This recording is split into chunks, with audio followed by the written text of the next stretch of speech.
نور جہاں کا اپنی تینوں بہوؤں کے ساتھ ریلیشن شپ بالکل ڈیفرنٹ قسم کا ہے۔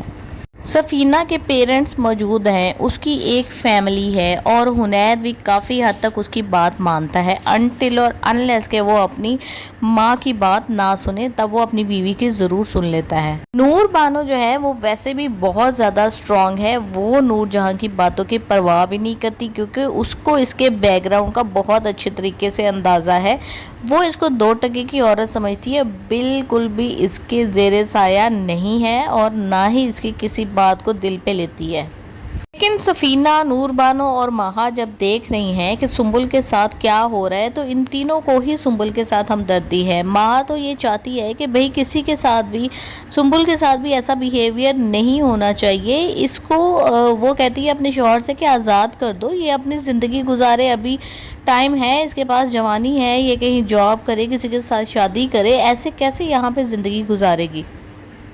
اور سفینہ اور نور بانو جو ہے نا وہ مل کر اس کو سمجھاتی ہیں سنبل کو کہ دیکھو تمہیں حوصلہ کرنا پڑے گا، تمہیں ہمت کرنی پڑے گی، اگر اپنے حق کے لیے خود نہیں اٹھو گی تو کون تمہارے حق کے لیے اٹھے گا۔ تم ساری زندگی اسی طرح سے ماہا کی نوکرانی بن کر گزار دو گی۔ ایون ماہا یہ بھی نہیں چاہتی کہ تم اس کے بچے کا کوئی کام کرو، وہ کہتی ہے کہ میرا پہلا بچہ ہے اور میں اپنے بچے کے کام اپنے ہاتھوں سے کرنا چاہتی ہوں، مجھے نہیں پسند کہ کوئی میرے بچے کے کام کرے،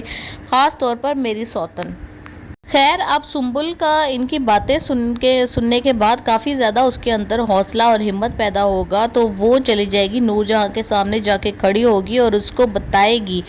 کہ میں بھی جاب کرنا چاہتی ہوں، جیسے آپ نے ماہا کو پرمیشن دی ہے ایسے ہی آپ کو مجھے بھی پرمیشن دینا پڑے گی، کیونکہ نور بانو جو ہے وہ بھی اپنا بزنس سنبھالتی ہے، اس کو بھی اجازت ہے کہ کام کرنے کے بعد وہ باہر چلی جائے، لیکن مجھے اجازت کیوں نہیں ہے، مجھے بھی آپ کو اجازت دینی ہوگی۔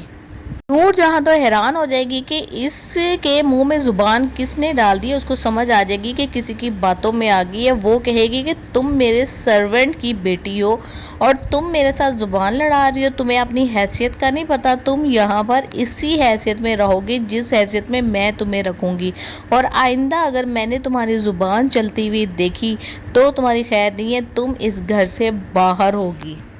سنبل کہے گی ٹھیک ہے، پھر آپ مجھے اس گھر سے باہر ہی نکال دیں کیونکہ میں اس قید خانے میں مزید نوکروں جیسی زندگی نہیں گزار سکتی۔